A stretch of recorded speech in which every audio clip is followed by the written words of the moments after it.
Mahirap na talaga makahanap ng magiging kasintahan sa ngayong henerasyon. Kaya kahit gaano pa kayaman at kaganda ng buhay ni Michael, ay hindi niya maiwasang isipin ang hinaharap. Hindi naman siya atat na magkaroon agad ng asawa, pero hindi rin kasi maiiwasang hindi siya magpakita sa mga kamag-anak niyang paulit-ulit nang tinatanong kung kailan ba siya magkakaroon ng plano magkapamilya. Hindi naman mapili si Michael, sadyang mas nauuna niyang makita ang motibo ng iba sa kanya. Nahalata naman sa bawat babaeng makakasama niya ay yaman at pera lang ang hanap at walang pagmamahal. Totoong hindi siya atat, pero iba din ang nararamdaman niyang pressure tuwing tinatanong din siya ng kanyang ina dahil gustong-gusto na rin nitong magkapamilya ang sariling anak. Anya rin nito natigilan na ang pagpapayaman dahil sobra-sobra na ang pagiging matagumpay nito sa buhay. Kaya nararapat lang na kagaya ng ibang lalaki sa edad ni Michael ay gumaya na siyang sumunod at bumuo ng pamilya. Pero kahit anong gawin niya, hindi siya makahanap ng babaeng swak sa kanya. Dati ay hindi niya akalaing bababa siya sa level na parang wala siyang mahanap na babae. Ngayon, pati dating app, pinatos na niya. Huy! Totoo ba to pare? Nagsaswipe right and left ka rin? Medyo malokong tono ng kaibigan ni Michael na si Charles matapos agawin nito ang kanyang cellphone. Muli niyang hinigit ito sa kamay ng kaibigan. Sinubukan ko lang. Huwag kang maingay dyan. Iritableng sabi ni Michael. Nangisi naman si Charles sa kanya. Alam mo tol, normal na lang ang dating app ngayon. Ikaw na lang ata ang natitirang old school. Ang tanda ng ganyang vibes. Pangaasar na naman ni Charles.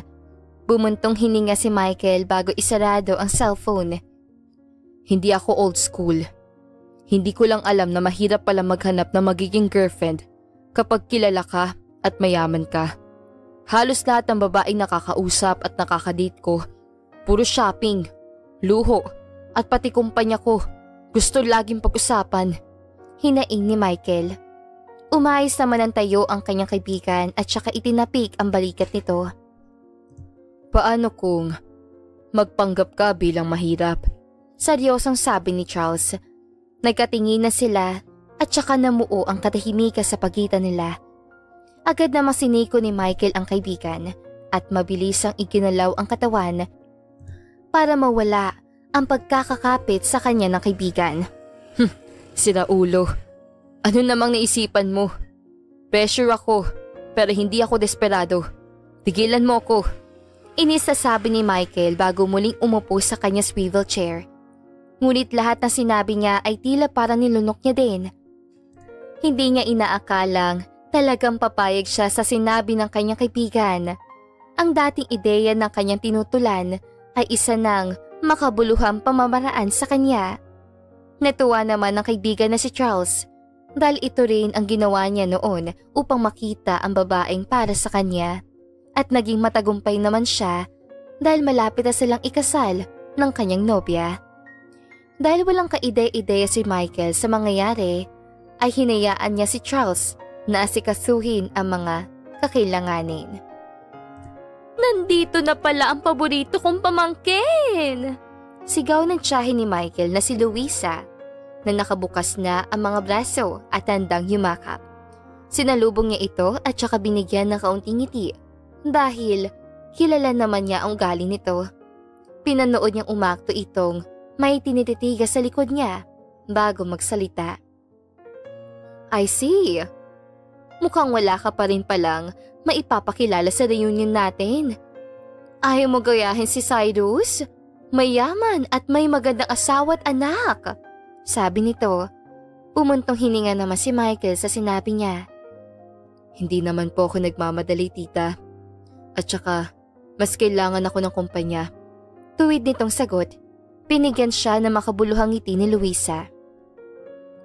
Hinay-hinay naman sa pagpapayaman. Buo ka na ng pamilya. Kailan ba ako magkakaapo sa iyo? Pangangatyaw nito. Tumawa na lang siya na marahan at saka sumunod sa mga ito. Alam naman niyang kahit anong gawin niya ay tatanungin pa ni siya paulit-ulit na akala mo hindi nagsasawa ang mga kamag-anak niya sa isang sagot. Nagpanggap siyang ayos lang ng mga oras sa iyon, pero ramdam niya na talaga ang pressure. Pag-uwi niya ay agad niyang tinawagan ng kaibigan upang sabihin na bilisan na ang preparasyon dahil gusto na niya sa susunod na harap siya ay meron na siyang maipagmamalaki. Dumaan ng ilang buwan ay proud na ipapakita na ni Charles ang mga hinanda niya at laking gulat ni Michael na sobrang malala pala ang ginawa nito. Tipong kasalungat talaga sa buhay niya simula noong bata pa siya. Ayan, sa lahat ng babaeng makikilala mo, ito ang ipapakita mong buhay mo. Dito ka rin mamamalagi pasamantala para naman magampanan mo ang buhay niya sakto lang at mahirap. Paliwanag ni Charles. Nagkibit balikat si Michael. Talagang kailangan ko to? Wala man lang aircon? Hindi man lang napintura ng iba? Baka imbes na makahanap ako, mas lalong lumala. Anya ni Michael. Hinawakan naman siya sa balikat ng kaibigan. Hindi yan. Kasi once na pumayag ang babae sa lifestyle na meron ka, doon mo talaga malalaman na minahal ka, hindi dahil sa mga bagay na kaya mong ibigay. Kahit walang tiwala si Michael sa mga pinagsasabi ng kaibigan niya, ay dahil talaga namang ito ang rason kung bakit naibahay niya ang nobya niya. Unang beses siyang makinig sa mga salita at payo ni Charles sa kanya. Kaya kahit na ayaw niya ay sinunod na lang niya dahil mas alam nito kung ano ang gagawin. Dinala ni Michael ang lahat ng mga kakailanganin niya lang, pati cellphone ay nagpalit siya. Ang mga mamahaling relo at kagamitan na iwan sa malaking bahay niya. Matapos magawa ang lahat-lahat, nagsimula sila ni Charles pumunta sa mga bar para isagawa ang plano niya. At talagang laking gulat ni Michael na walang babaeng lumalapit sa kanya, na para bang walang nakakakilala sa kanya. Sobrang baliktad ang pagtrato sa kanya ng mga babae, kumpara noong pumupunta siyang sobrang ayos niya. Sigurado ka bang tamang ideya na magganito akong damit? Hindi ba't mas lalong lalayo ang babae? Anya ni Michael. Natawa naman ang kaibigan niya bago uminom ng alak. Ayun nga ang punto dito. Magyaya ka ng kahit sinong babae at ang babaeng papayag na uminom sa bar lang ay ang babaeng walang pakialam sa kung anong meron ka. Babaeng handang makilala kung sino ka, sabi ni Charles. Noong una nagdadalawang isip siya at parang ayaw paniwalaan. Pero habang tumatagal napapansin niya ngang walang babaeng mayayaman ang lumalapit sa kanya. Para lang siyang anino na hindi nila nakikita. Ayun oh, pumorma ka na. Tignan natin kung anong mangyayari. Pilit na sabi ni Charles dahil kanina pa ito hinihindian ni Michael. Bumuntong hininga si Michael bago tumayo at naglakad papalapit sa babaeng itinuro nito. Hindi niya alam dahil sa unang pagkakataon nakaramdam siya ng takot at kaba habang iniisip ang posibilidad ng mga sasabihin ng dalawa. Hi, want to have a drink? Sabi niya sa babaeng nakaputi habang nakangiti ito sa kanya, ngunit hindi pa nakakasagot ang babae, ay agara namang may sumabat at sinagot siya. Pasensya na pang VIP kami at hindi pang bar lang kaya hindi ako interesado. Umirap pa ang babae. Kinakabahang tumawa si Michael. Sa totoo lang, hindi naman ikaw yung niyayaya ko, kundi yung kaibigan mo. Nerbiyosong sabi ni Michael. Umirap sa kanya ang babaeng sumabat. Sasagot na sana ang babaeng tinutukoy ni Michael, ngunit muling sumabat ang babaeng hindi naman niya talaga type. Hindi rin siya interesado. Kaya pwede ba? Baka dahil walang lumalapit sa amin, dahil sa'yo, dun ka na. Taboy nito sa kanya.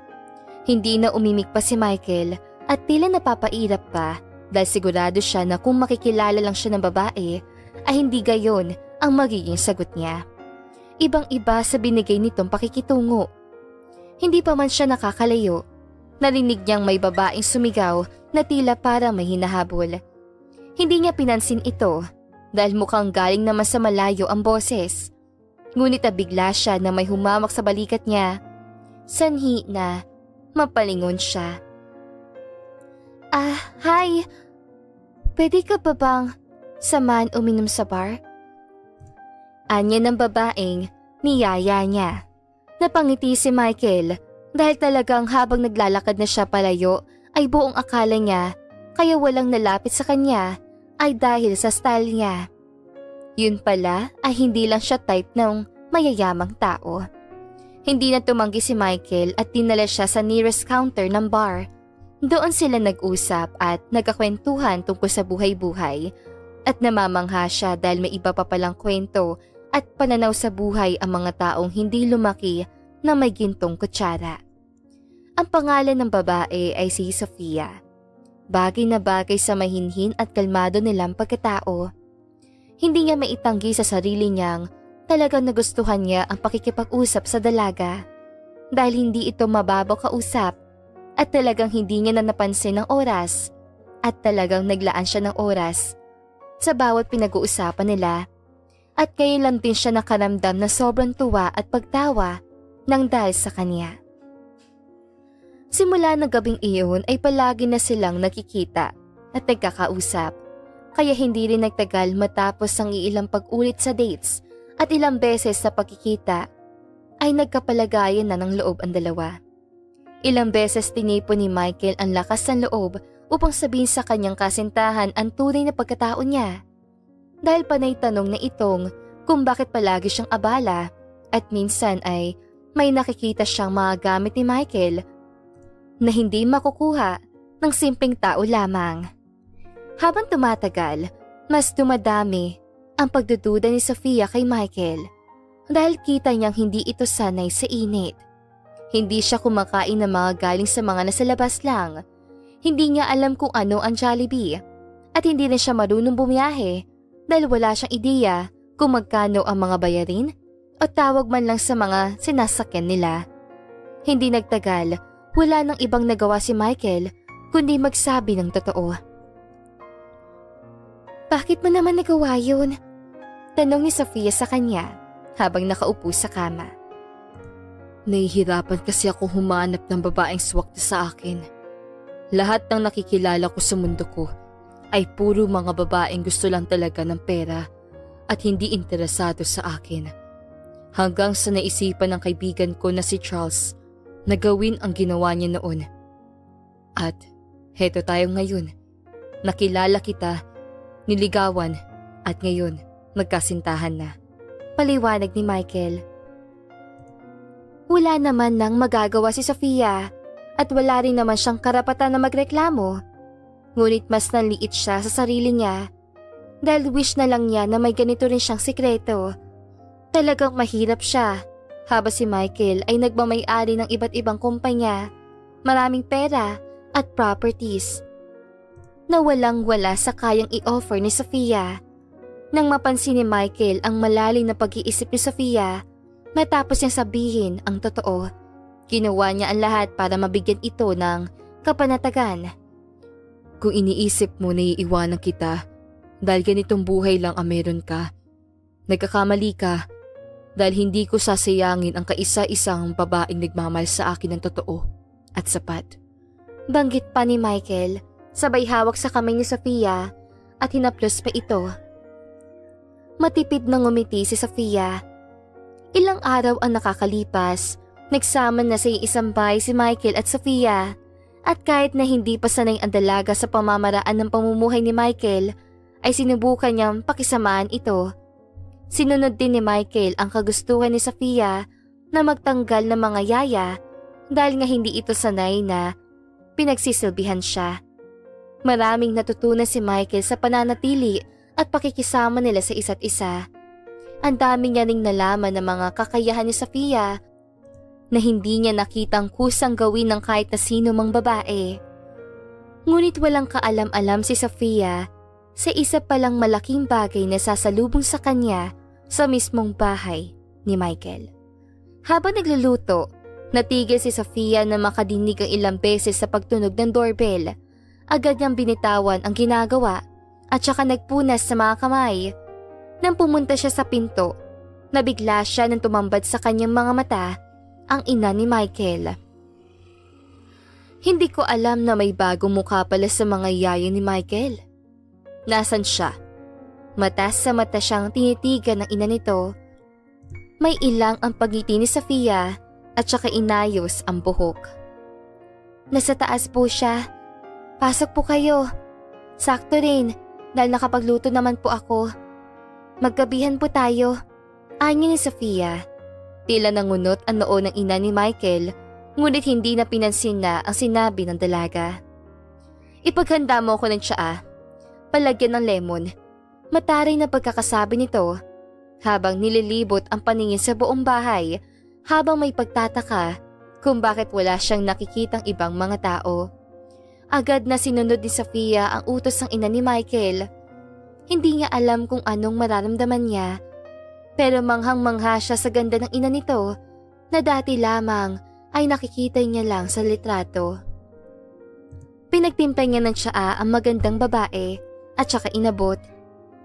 Matapos na tanggapin nito ang kanyang tinimpla, ay agad niyang inasikaso ang lamesa upang makapaghain na at makakain na sila ng gabihan. Bakit mag-isa ka lang na nagtatrabaho? Nasaan sila Emily at Stacy? Tanong ng ina ni Michael. Sasagutin na sana ni Sofia, ngunit hindi na niya nagawa nang nadinig niya ang boses ni Michael galing sa hagdan. Ma! Buti nakarating ka.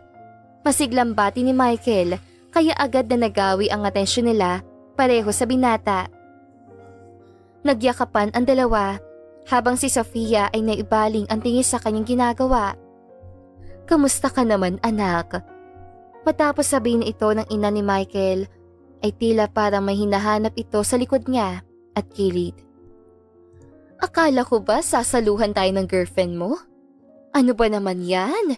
Paghihintayin pa ba ako ng kasintahan mo? Nasaan ang manners niyan? Bakit hindi mo pa kasama pababa? Iritable ang boses ni Marta.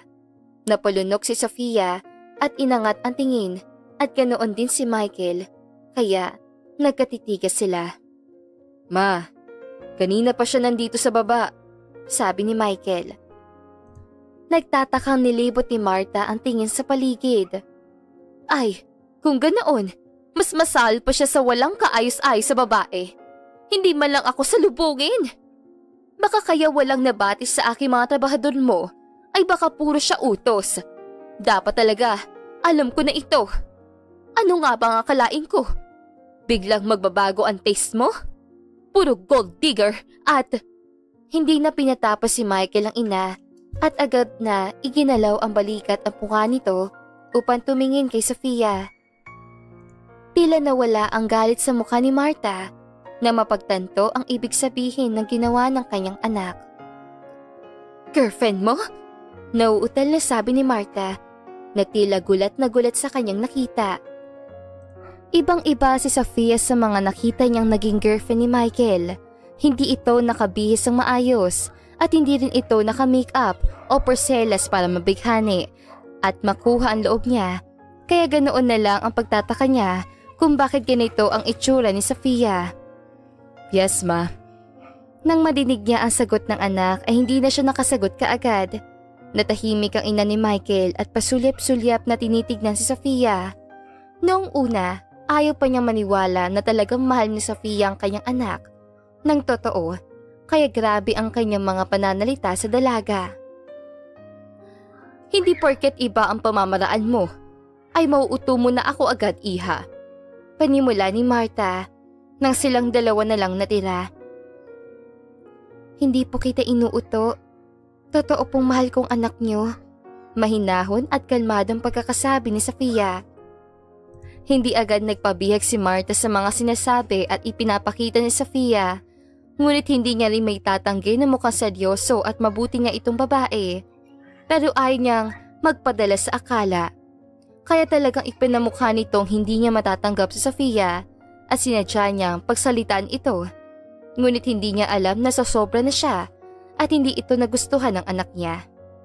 Dumalo ang magkasintahan sa isang family gathering Sa unang pagkakataon ay natuwa ang pamilya ni Michael dahil may dala-dala na itong babae na talagang masasabi nilang bagay ang dalawa. Nakaayos din ito, ngunit may isang tao lang talaga ang laging gumagawa ng eksena sa ganitong pagkakataon. Napakaganda naman pala talaga nitong pinili mo. Mukhang mabait at elegante, sabi ng isa sa mga tiyahin ni Michael.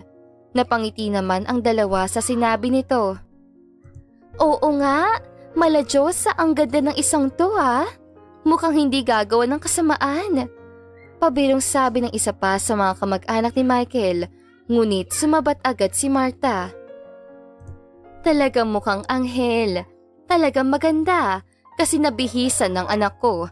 Pero hindi pa rin naman maitatago na isa siyang mahirap na kumakapit ang sa anak ko para maiahon ang pamilya niya sa kahirapan, sabi ni Martha. Ma, tigilan mo na si Sofia. Wag dito, pagpipigil ni Michael. Natawa si Martha. Kitang-kita ko ang pagiging plastikada ng babaeng yan. Baka, kaya kanya nagustuhan dahil alam niya na kaya niyang mailabas ang ina niya mula sa kulungan. Nang bitiwan ni Martha ang katagang iyon, naramdaman ni Michael ang pagluwag ng pagkakakapit ni Sofia sa kanya. Napalingon tuloy siya at kita niya ang hindi makapaniwala mukha ni Sofia. Abay, tama naman ako, hindi ba? Kilala ko na ang mga babaeng katulad mo. Sigaw pa ni Martha. Ngayon ay hindi na nakapagpigil si Sofia na magsalita. Nirespeto ko kayo, pinakisamahan, at walang ibang ginawa kundi intindihin kayo. Pero ang idamay ang nanay ko, wala po kayong alam. Kung hindi niyo talaga ako matatanggap, aalis na lang po ako dahil hindi na ako papayag na walang hiyain mo ang pagkatao ko. Anya ni Sofia na walang ano-ano'y bumitaw mula sa pagkakapit ni Michael at umalis. Sinubukang habulin at tawagin ni Michael ang girlfriend niya, ngunit hindi na ito lumingon at umalis na. Simula din ng araw na iyon ay hindi na pinansin ni Michael ang kanyang ina kailanman. Matapos niyang ipaliwanag ang lahat sa ina, ay hindi na nito hinintay ang sasabihin kasunod nito. Lumipas ang 4 na buwan, dumalaw si Martha sa anak upang manghingi ng tawad. Ngunit kahit anong pagsasabi niya, ay hindi ito tinanggap ni Michael hanggat hindi siya humihingi ng tawad kay Sofia. Kahit kailan ay hindi niya trinato ng ganito ang ina, ngunit hindi niya hayaan basta na lang itong gumawa ng eksena. Nahihiya man ay hinarap ni Martha at hinanap kung saan nakatira at nagtatrabaho si Sofia. Laking gulat niya na masaksihan nitong nagtatrabaho bilang isang waitress. Doon niya napagtantong walang hindi totoo sa ipinakita si Sofia. Lahat yun ay hindi isang pagpapanggap lamang. Kahit na may takot, sinubukan niyang kausapin si Sofia. Kung nandito po kayo para laitin ako, pwede po ba tama na? Nilayuan ko ng anak mo. Ano pa ba ang gusto mo? Iritabing sabi ni Sofia. Hinawakan ni Martha ang mga kamay nito. Pasensya ka na. Gusto kong humingi ng tawad sa iyo. Dahil alam kong sumobra ako. Alam kong hindi tama ang ginawa ko. Sa totoo niyan, ay gustong gusto kita. Pero napangunahan talaga ako ng takot na baka iwan lang ulit ang anak ko. Marami ng babaeng dumaan at marami na ring iniwan siya. Panimula ni Martha. Hindi makapagsalita si Martha. Sumobra ako sa pagtatansya sa iyo dahil buong akala ko ay lalabas ang tunay na ugali mo. Pero nagkamali ako. Patawarin mo sana ako. Patawarin mo ako. Pagmamakaawa ni Martha. Ilang segundo nag-isip si Sofia bago sumagot dito. Pinapatawad na po kita. Pero hindi ko kaya balikan si Michael matapos mangyari ang lahat. Nahihiyang sabi ni Sofia. Agad na may ngiting sumilay sa labi ni Martha. Nagplano siyang pagsamahin ang dalawa sa isang lugar na kunwari ay nagpapatulong siya. Ngunit ang hindi alam ng dalawa ay isa na pala itong setup kung saan muling ipagkukrus ni Martha ang landas silang dalawa. Na makita si Michael at Sofia, hindi sila makapagsalita sa isa't isa. Dahil kahit amining mahal pa nila pareho ang isa't isa, ay may takot na baka hindi na ito kasing tulad ng dati. Ngunit pinago ni Michael ang pag-iisip na iyon. Lumuhod siya sa harapan ni Sofia at saka hinigit ang isang pulang kahon na maliit mula sa kanyang bulsa. Palagi kong daladala ang singsing na ito dahil sinabi ko sa sarili kong kapag nakita kita ulit, luluhod ako at kasal na ang iaalok ko sa iyo. Panimula ni Michael. Nalaki naman ang mata ni Sofia at tumarami na rin ang taong nakatingin sa kanila. Sofia, ikaw lang ang nakilala kong babaeng nagtiis, nagmahal at inalagaan ako.